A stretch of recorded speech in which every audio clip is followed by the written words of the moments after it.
이 시간 우리에게 주시는 하나님의 말씀은 구약성경 열왕기상 3장 1절에서부터 15절까지의 말씀입니다.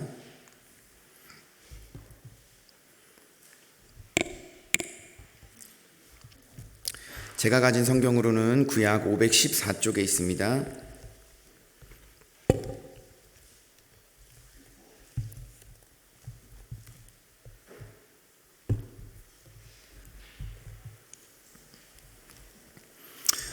열왕기상 3장 1절에서부터 15절까지의 말씀, 우리 다 찾으신 줄로 알고 저부터 한 절씩 교독하고 마지막 절 말씀 함께 보도록 하겠습니다. 저부터 읽겠습니다.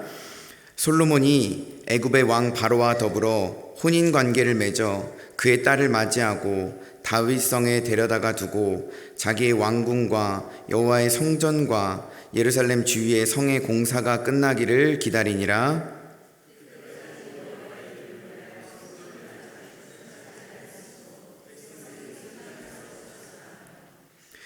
솔로몬이 여호와를 사랑하고 그의 아버지 다윗의 법도를 행하였으나 산당에서 제사하며 분향하더라.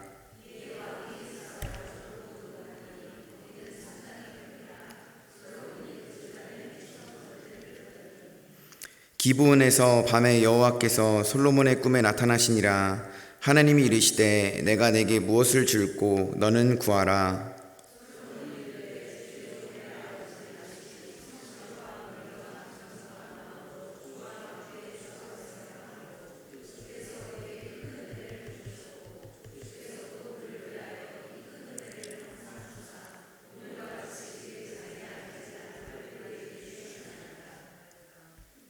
나의 하나님 여호와여, 주께서 종으로 종의 아버지 다윗을 대신하여 왕이 되게 하셨사오나 종은 작은 아이라 출입할 줄을 알지 못하고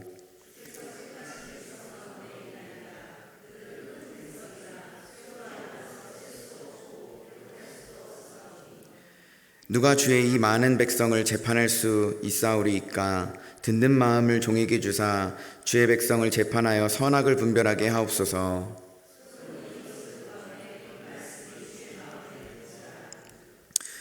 이에 하나님이 그에게 이르시되 내가 이것을 구하도다. 자기를 위하여 장수하기를 구하지 아니하며 부도 구하지 아니하며 자기 원수의 생명을 멸하기도 구하지 아니하고 오직 송사를 듣고 분별하는 지혜를 구하였으니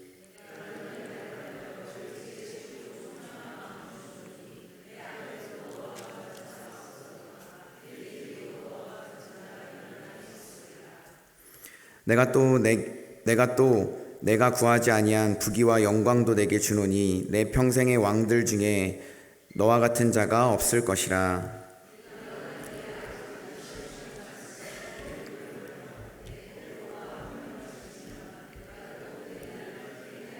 함께 보겠습니다. 솔로몬이 깨어보니 꿈이더라. 이에 예루살렘에 이르러 여호와의 언약궤 앞에 서서 번제와 감사의 제물을 드리고 모든 신하들을 위하여 잔치하였더라. 아멘. 할렐루야. 우리 아멘으로 한번 힘차게 화답할까요? 할렐루야. 우리 옆에 계신 성도님들에게 한번 인사했으면 좋겠습니다. 어린아이와 같이 순수하십니다. 시작. 네, 한 번 더 인사할 때 우리 진심을 담아서 한번 인사하도록 하겠습니다. 어린아이와 같이 순수하십니다. 시작. 네, 오늘 특별히 이 어린이날이지 않습니까? 이 어린이날을 맞이하여서 과연 누가 설교를 할 것인가? 네, 어린아이와 같이 가장 순수하고 하나님을 사랑하는 목회자가 해야 되지 않겠나 해서 제가 설교를 하게 되었습니다. 네, 오늘 예배 가운데 하나님께서 여러분에게 주시는 크신 은혜가 가득하시기를 주님의 이름으로 축원합니다. 오늘 이 시간에는요, 지금 들어야 합니다. 지금 들어야 합니다 라는 제목으로 하나님의 말씀을 나누도록 하겠습니다. 오늘 본문 말씀에 나오게 되는 인물은 솔로몬이라고 하는 인물입니다. 이 솔로몬이라고 하는 인물이 이 기브온이라고 하는 지역에 가서 제사를 드리게 됩니다. 원래 이스라엘 백성들은 제사를 어디서 드립니까? 예루살렘에서 드리지 않습니까? 근데 아직 성전이 지어지고 있기 때문에 아직 제사를 드릴 수 있는 그 산당이 있는 곳에 가서 이제 제사를 드리는데 그 장소가 바로 이 기브온이라고 하는 장소였다라는 사실이죠. 그런데 여기서 어떤 제사를 드렸냐고 하니까 오늘 4절 말씀에 보면 몇 천 번제를 드렸다고 나옵니까? 1,000번제를 드렸다고 이야기를 합니다. 역대상 1장 6절 말씀해 보게 되면요, 제가 읽어드리겠습니다. 여호와 앞 곧 회막 앞에 있는 놋제단에 솔로몬이 이르러 그 위에 1,000마리 희생으로 번제를 드렸더라 라고 이야기를 합니다. 그러니까 1,000번제라는 것을 역대하 1장에서는 뭐라고 하냐면 이 1,000마리 희생으로 번제를 드렸다라고 이야기를 하는 것이죠. 우리가 보통 흔히 알고 있는 1,000번제를 이제 많은 크리스찬들이 오해를 하고 있습니다. 1,000번제는 한 번 번제를 드리고, 두 번째 번제를 드리고, 세 번째 번제를 드리고, 네 번째, 다섯 번째, 여섯 번째 쭉 하다가 1,000번까지 드려지는 그 1,000번째 번제가 아닙니다. 또한 1,000마리의 제물을 가지고 와서 한 번에 드리는 제물도 이 1,000번제가 아닌 것이죠. 이 많은 사람들이 1,000번제를 오해합니다. 그래서 우리 한국교회 헌금 가운데 보면은 1,000번제 헌금이라는 게 있었지 않습니까? 보통 많이 사라졌지만 이 1,000번제 헌금은 어떻게 보면 따지고 보면 성경적으로 옳지 못한 헌금인 것입니다. 왜냐하면 성경에서 말하는 헌금은요, 1,000번 드려서 그 헌금이 아니라 또한 1,000마리의 제물을 한 번에 드렸다고 해서 1,000번제가 아니기 때문인 것입니다. 그렇다면 이 1,000번제라고 하는 것의 뜻이 뭐냐면, 이 열왕기상을 쓴 기자는요, 이 문예적인 표현으로 이 1,000번제를 표현한 것입니다. 솔로몬이 제사를 드렸는데 너무나 많은 제물을 가지고 제사를 드렸기 때문에 그것을, 그 많은 제물을 그냥 1,000번제다라고 표현한 것이지, 1,000번 제사를 드리거나 한 번부터 제사를 드려서 1,000번째 제사를 드렸기 때문에 1,000번제가 아닌 것입니다. 출애굽기 20장과 신명기 5장에 보게 되면 이 하나님께서 이스라엘 백성들에게 10계명을 주시게 됩니다. 근데 10계명 가운데 2계명이 뭐죠? 너는 형상을 만들지 말라라고 하지 않습니까? 그러면서 이제 형상을 만들지 말라고 하면서, 형상을 만들지 말고 내 계명과 법도를 지키면 내가 너희에게 1,000대까지 은혜를 베풀 것이다 라고 이야기를 하지 않습니까? 무려 1,000대, 이 1,000대라고 이야기를 하는 것이죠. 이 1,000대라는 것은요, 히브리적 숫자적 개념에서 볼 때 이 1,000이라고 하는 숫자는 무한대를 상징하는 것입니다.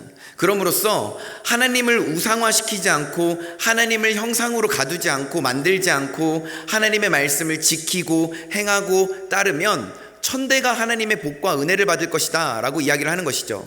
그럼으로써 영원 무궁하도록 하나님의 시간이 영원히 끝나는 그 시간까지 너희가 하나님의 은혜와 복 가운데 거하게 될 것이다 라는 것입니다. 그럼으로써 히브리적 숫자 개념에서 이 1,000이라고 하는 숫자는 무한을 상징하는 숫자입니다. 그렇기 때문에 1,000번제를 드렸다라고 하는 것은요, 정말 수많은 제물과 제사를 하나님 앞에 드렸다라는 것을 상징적으로 이야기하는 것이 바로 이 1,000번제라고 한다라는 사실입니다. 1,000번제를 드리건, 한 번 번제를 드리건, 여러 번 번제를 드리건, 어떠한 제물을 드리든지 간에 우리의 온 마음을 다해서 하나님 앞에 제사를 드리고 예배를 드리는 것이 중요하지, 1,000번의 제사, 무슨 막 1,000번제의 제사가 중요한 게 아니라고 한다는 사실입니다.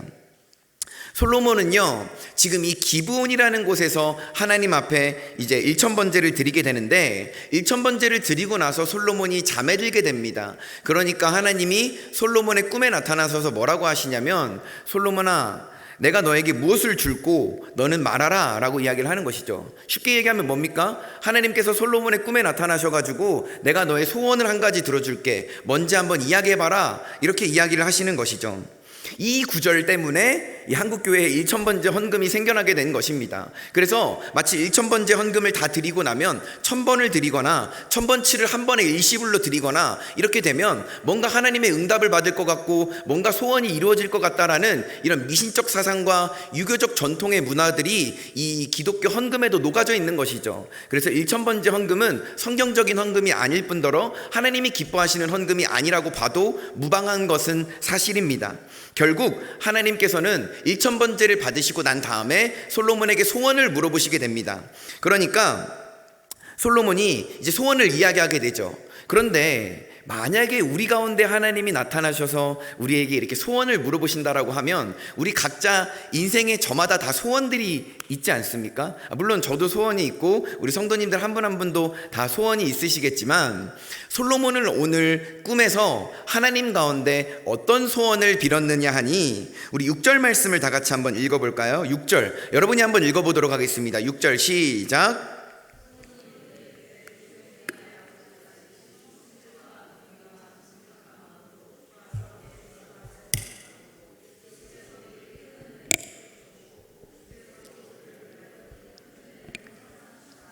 오늘과 같이 그의 자리에 앉을 이들을 그에게 주셨나이다. 아멘. 7절 제가 읽겠습니다. 나의 하나님 여호와여, 주께서 종으로 종의 아버지 다윗을 대신하여 왕이 되게 하셨사오나 종은 작은 아이라 출입할 줄을 알지 못하고 라고 기록을 하고 있습니다.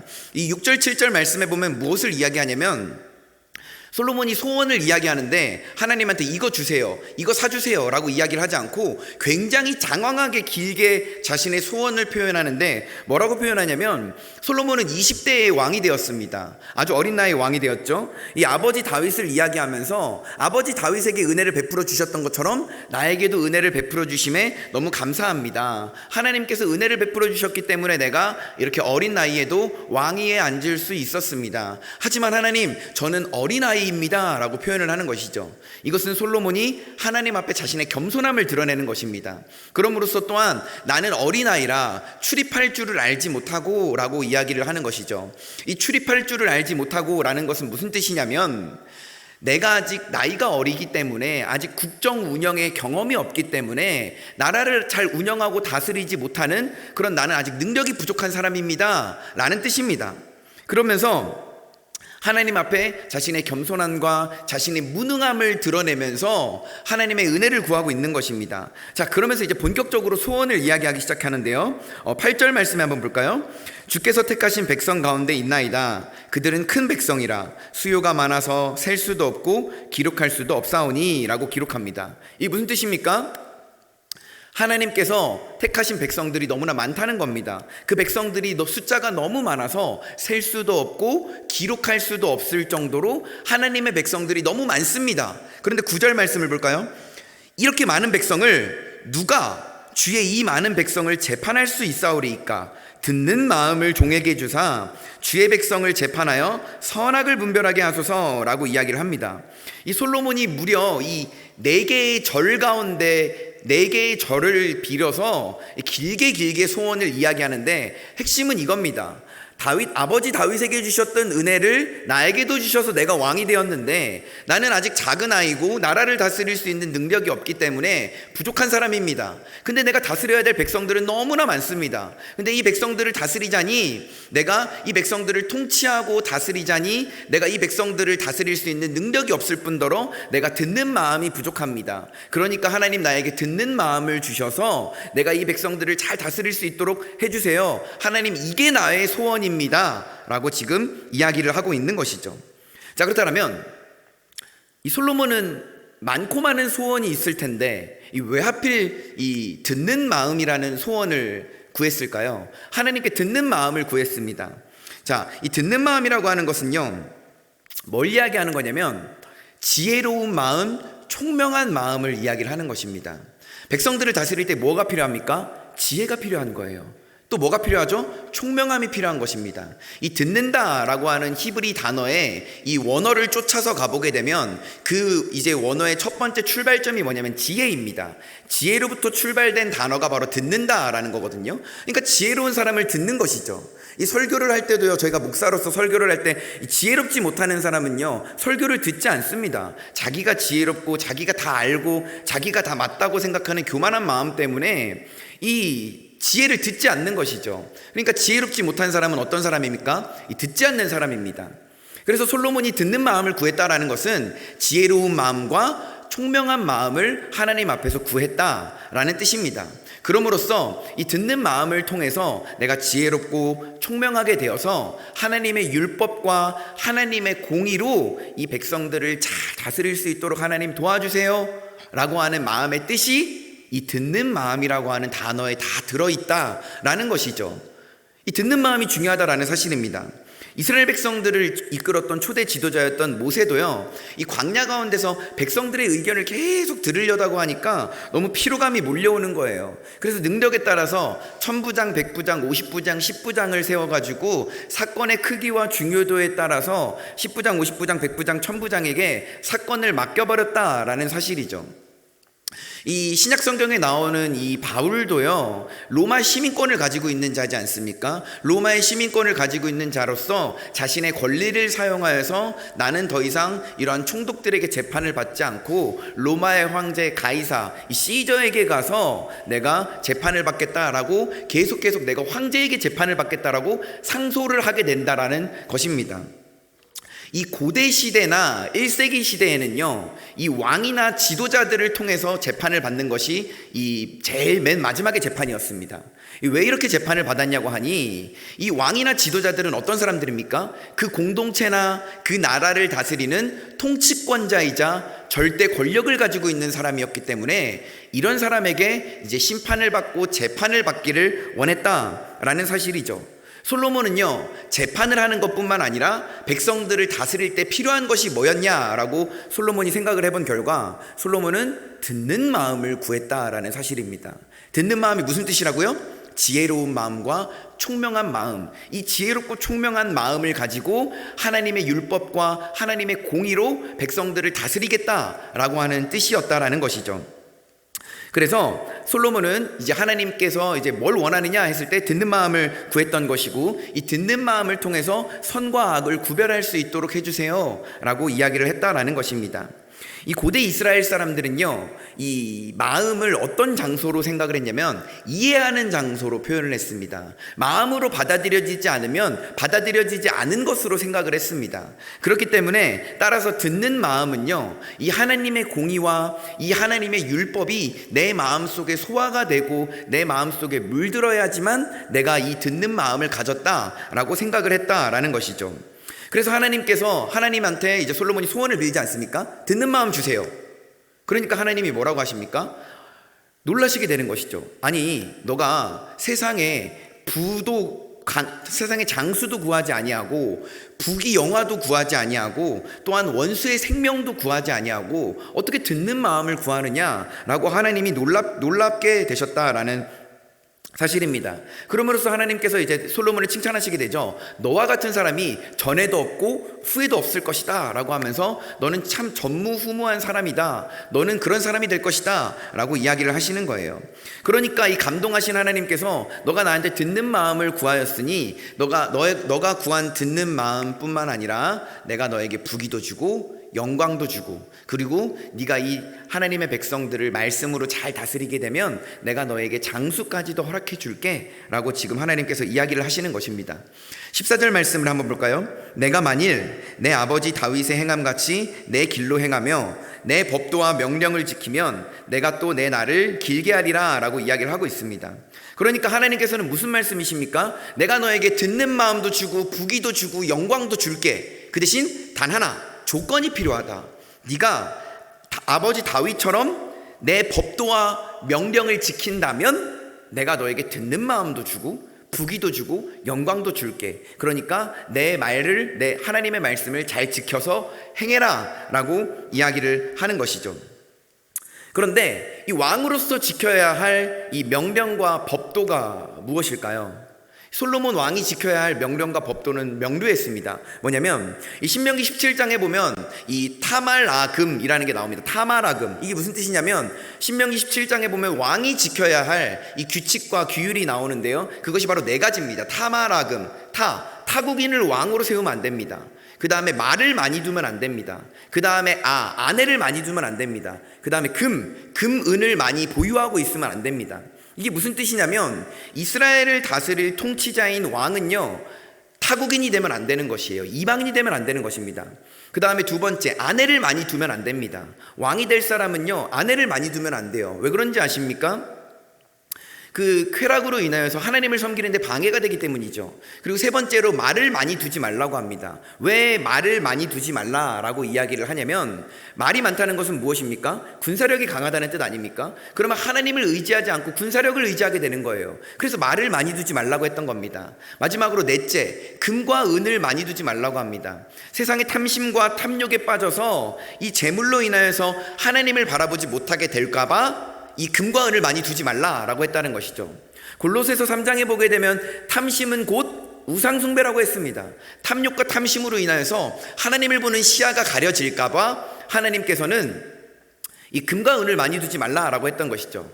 타국인을 왕으로 세우지 말고, 말을 많이 두지 말고, 아내를 많이 두지 말고, 금과 은을 많이 두지 말라. 이것이 바로 왕이 지켜야 할 규율과 덕목과 법도였다라는 사실입니다. 그런데 솔로몬이 이것들을 다 지켰을까요? 솔로몬은 지키지 않았습니다. 이 당시 이스라엘이라고 하는 나라, 솔로몬이 다스렸던 이스라엘이라고 하는 나라는요, 이 아수르라고 하는 나라와 바벨론이라고 하는 나라 사이에 아주 힘도 약하고 껴있는 깍두기 같은 약소국이었습니다. 강대국들 사이에 껴있는 약소국이었죠. 약소국이다가 보니까 강대국에게 잡아먹힐까봐 이 머리를 쓰게 됩니다. 어떤 머리를 쓰냐면 친애국 정책을 펼치게 돼요. 친애국 정책. 애굽이랑 친해지고 애굽이랑 동맹을 맺어서 힘을 강화해서 살아남으려는 이 정책을 펼치게 됩니다.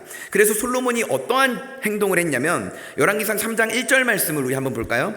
열왕기상 3장 1절 말씀, 성경을 한번 보겠습니다. 열왕기상 3장 1절 말씀 제가 읽겠습니다. 솔로몬이 애굽의 왕 바로와 더불어 혼인관계를 맺어 그의 딸을 맞이하고 다윗성에 데려다가 두고 자기의 왕궁과 여호와의 성전과 예루살렘 주위의 성의 공사가 끝나기를 기다리니라 라고 기록하죠. 자, 열왕기상 3장 1절에 보면 지금 뭐 하고 있습니까? 솔로몬이 애굽의 왕 바로와 더불어 혼인관계를 맺어. 여러분, 이스라엘이라고 하는 그 민족의 그 가장 적대시되는 인물이 누구일까요? 바로입니다. 400년 동안이나 이스라엘 백성들을 노예 삼고 괴롭히고 강제 노역을 했지 않습니까? 그리고 이스라엘 백성들을 끝끝내 보내주지 않다가 하나님의 심판 가운데 어쩔 수 없이 이스라엘 백성들을 내보내줬었던 인물이 바로 아닙니까? 그런데 솔로몬은요, 그 이스라엘의 모든 역사를 알고 있음에도 불구하고 이 지금 이방 왕국의 왕인 바로랑 손을 잡고 더불어 혼인관계를 맺었다라고 하는 사실입니다. 그러니까 애굽의 왕인 바로의 딸과 이제 솔로몬이 결혼을 하게 된 것이죠. 이 고대 시대의 결혼은요, 오늘날의 결혼과 문화가 다릅니다. 이제 고대 시대의 결혼은 사람과 사람과 결혼하는 게 아니라 사람과 사람을 포함해서 가족과 가족을 포함해서 나라와 나라가 포함해서 문화와 우상과 풍습과 각종 모든 것들이 다 합쳐지는 게 바로 이 고대 시대의 결혼이었다라는 것이죠. 그럼으로써 가족만 합쳐진 게 아니라 남성과 여성만 합쳐진 게 아니라 나라도 합쳐질 뿐더러 그 문화와 그들의 나라들이 섬기는 신들까지 다 합쳐지는 게 바로 이 혼인이었다라는 사실입니다. 그런데 솔로몬은 지금 하나님을 섬기는 왕인데 애굽 백성들과 이 친애굽 정책을 통해서 혼인을 했다라는 것은 뭡니까? 영적으로 혼합주의가 되어버렸다라는 것이죠. 그럼으로써 하나님도 섬기고 애굽의 태양신도 섬긴다라는 의미가 되어버린다라는 것이죠. 이것은 명백한 우상숭배라는 사실입니다. 그럼으로써 이 솔로몬으로부터 시발되어서 이 이스라엘이라고 하는 나라가 이 혼합주의를 계속해서 끊임없이 받아들이게 되는 것이죠. 하나님 외에 다른 신들을 섬기게 되었다라는 것입니다. 결국 이 솔로몬이라고 하는 인물 한 명으로 인하여서요, 이스라엘이라는 나라가 북이스라엘과 이 남유다라고 하는 나라로 이제 분열이 되고 갈라지게 되지 않습니까? 결과적으로 이 북이스라엘과 남유다는 다 이제 망하게 된다라는 것입니다. 열왕기상 10장에 보면요, 솔로몬의 죄악들이 다 나와 있습니다. 솔로몬이 어떤 죄악을 저질렀습니까? 애굽에서 말을 수입합니다. 그래서 병마를 많이 늘리고요, 그 다음에 아내는요, 후칠 3첩이라고, 후궁은 700이요 첩은 300명입니다. 아내가 1000명이에요. 기록된 것만 1000명입니다. 그럼 더 이상이었겠죠. 그러니까 아내도 많이 두었어요. 말도 많이 두었고, 그 다음에 솔로몬의 재산이 얼마나 많았습니까? 웬만한 것들 막 금 방패부터 시작해서 막 온통 금으로 막 그릇으로 도배하고 금으로 거의 다 도배가 됐지 않습니까? 그래서 성경에 보면요, 솔로몬의 재산이 세상에 그 어떤 왕보다 많았다고 해요. 그래서 열왕기상 10장에 보면 이 스바 여왕이라고 하는 이방 민족의 여왕이 이 솔로몬의 재산과 솔로몬의 명예와 명성이 얼마나 궁금했던지 찾아와서 이 탐방을 하게 되었다라는 사실입니다. 솔로몬은 어떤 사람입니까? 하나님께 듣는 마음을 구했지만 하나님이 하지 말라는 것만 족족 골라서 다 했던 왕이 바로 솔로몬이었어요. 말을 많이 두었죠. 아내를 많이 두었죠. 금과 은을 많이 두었죠. 탐심에 찌들어서 하나님을 섬기는 게 아니라 이방 민족들과 혼인을 해가지고 이방 민족들의 신들도 섬기고, 그러면서 거기서 태어난 자손들이 몇천 명, 몇만 명, 몇십만 명, 몇백만 명까지 퍼져나갔다라는 사실입니다. 하나님이 기뻐하시지 않는 삶을 솔로몬은 살게 되었다라는 것이죠. 솔로몬은 이 하나님 앞에 지혜로운 마음, 총명한 마음, 듣는 마음을 구했지만 하나님의 말씀을 정작 듣지 않았다라는 사실입니다. 그러다가 솔로몬이 이 하나님 앞에 소원을 빌었어요. 빌고 나서 갑자기 꿈에서 깹니다. 꿈에서 깨고 나서 하나님 앞에 무엇을 하냐면 언약궤 앞에서 번제와 감사의 제물을 드리면서 하나님 앞에 이제 제사를 드리게 되는 거예요. 또한 신하들을 위한 잔치도 열어주게 되었습니다. 자, 이렇게 이제 우리가 오늘 읽은 본문 말씀의 이야기가 끝이 납니다. 자, 그래서 이렇게 설교가 끝나면 좋겠지만 뒤에 이야기가 또 있습니다.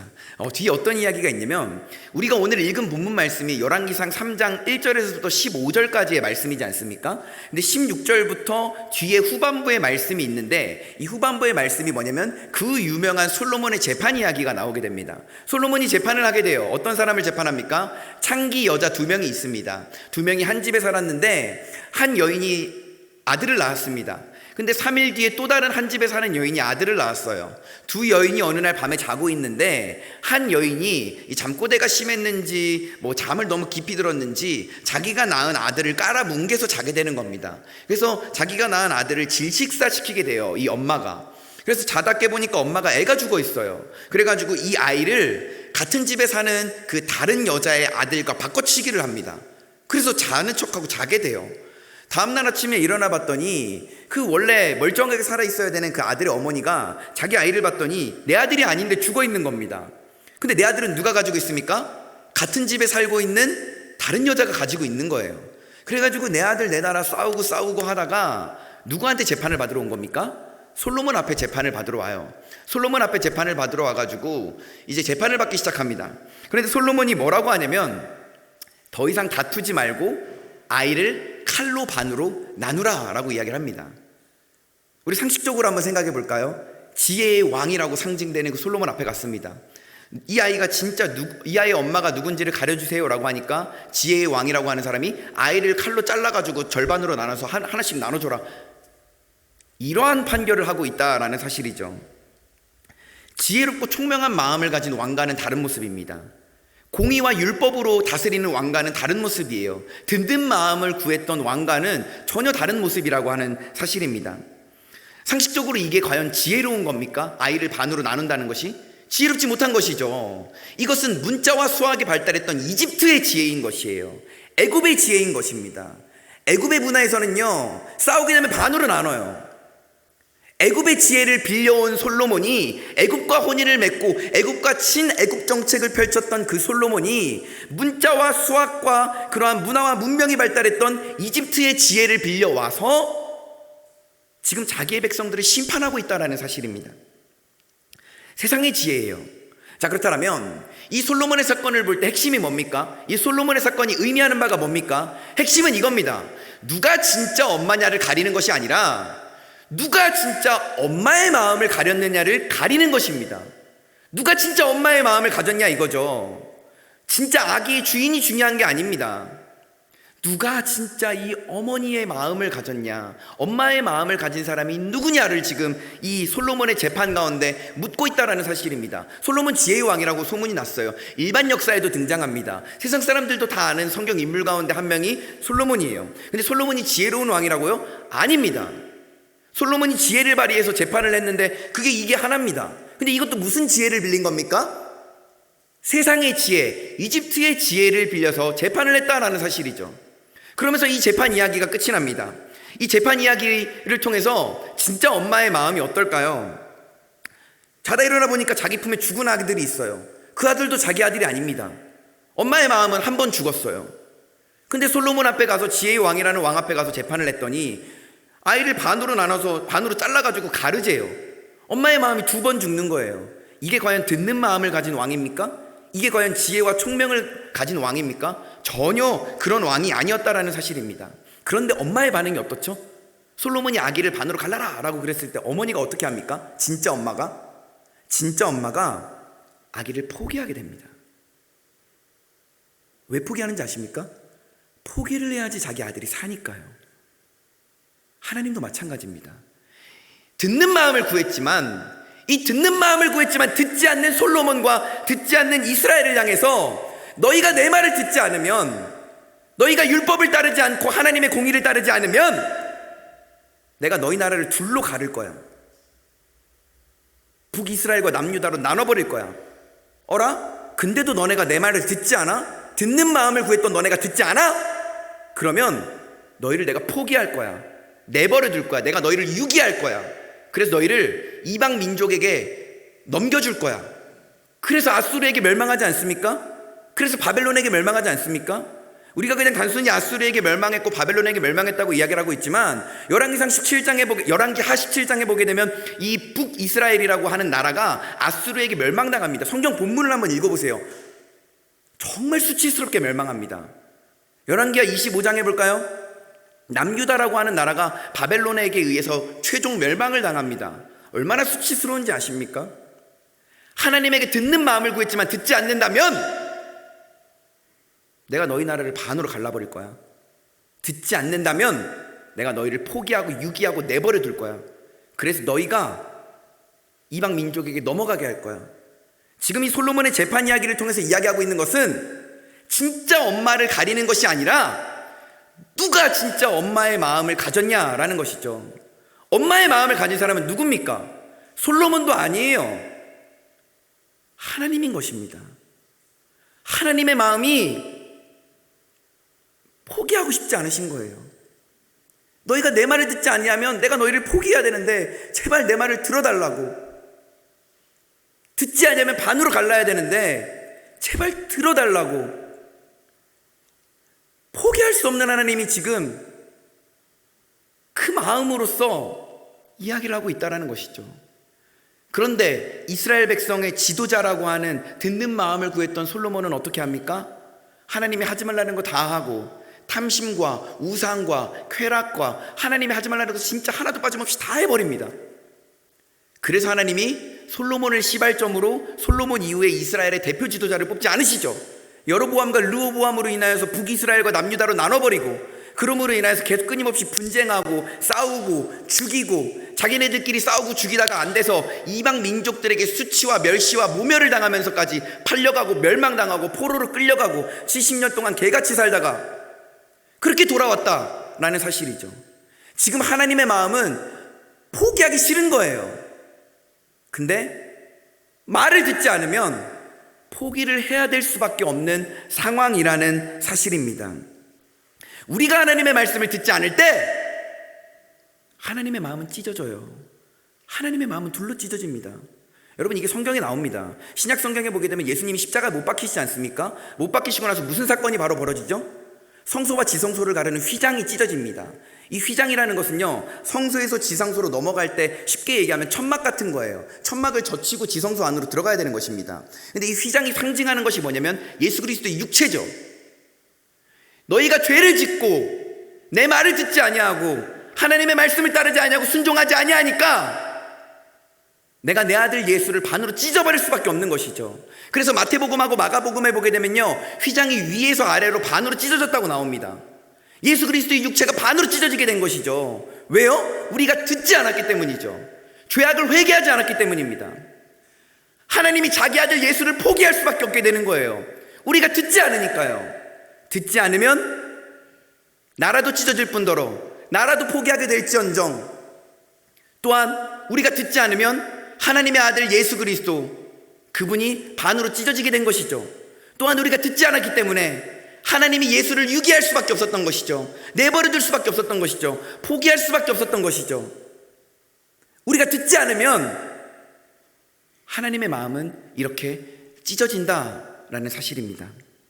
그럼으로써 솔로몬은 어떤 지혜를 펼치는 왕이었습니까? 탐욕의 지혜, 쾌락의 지혜, 반역의 지혜, 우상의 지혜를 펼치는, 하나님과는 대적되는 수많은 지혜를 펼치는 왕이 솔로몬이었다라는 사실입니다.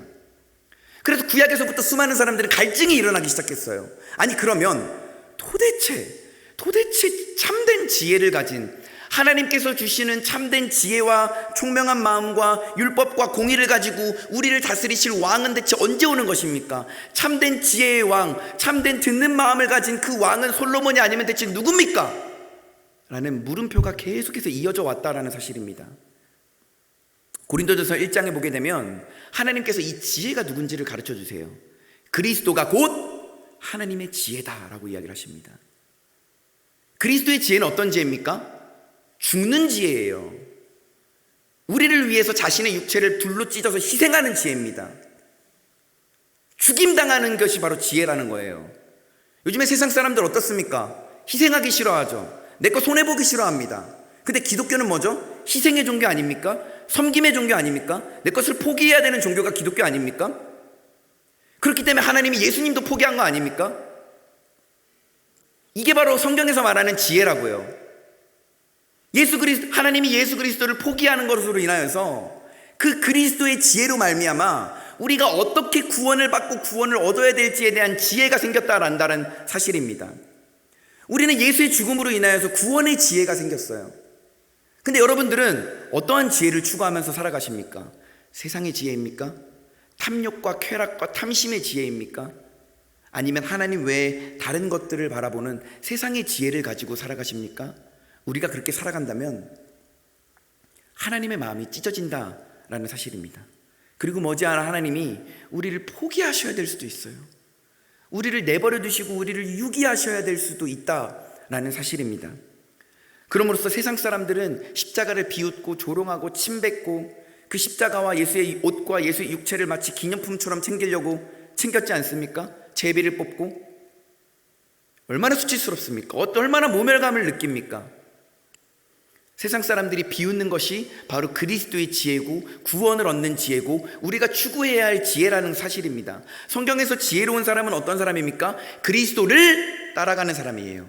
그리스도를 닮아가는 사람이 바로 성경이 말하는 지혜를 가진 사람이고 그리스도의 지혜, 구원의 지혜를 가진 사람이라는 사실입니다. 그런데 혹 우리 평안교회 성도님들은 그러시지 않겠지만 솔로몬처럼 세상과 탐욕의 지혜를 따라가면서 살아가고 있지는 않습니까? 오늘 말씀을 통해서 과연 나는 어떤 지혜를 가지고 살아가는 사람인지를 한번 되돌아볼 필요가 있다라는 사실입니다. 예수님은요, 하나님은요, 세상이 이해할 수 없는 방식으로, 세상이 이해할 수 없는 신비를 가지고 우리 가운데 지혜의 모범을 보여주셨다라는 사실이에요. 그렇기 때문에 우리는 그 모범을 보여주신, 그 신비를 보여주신 그 그리스도의 지혜를 따라서 살아가야 되는 것입니다. 그리스도의 지혜가 무엇입니까? 쉽게 얘기하면 예수님처럼 살아가는 거예요. 예수님을 닮아서 살아가는 게 지혜로운 인생입니다. 우리가 지식을 많이 알고 똑똑한 게 지혜로운 게 아니라 그리스도를 따라가고 그리스도를 닮아가는 게 바로 지혜롭다라는 것이죠.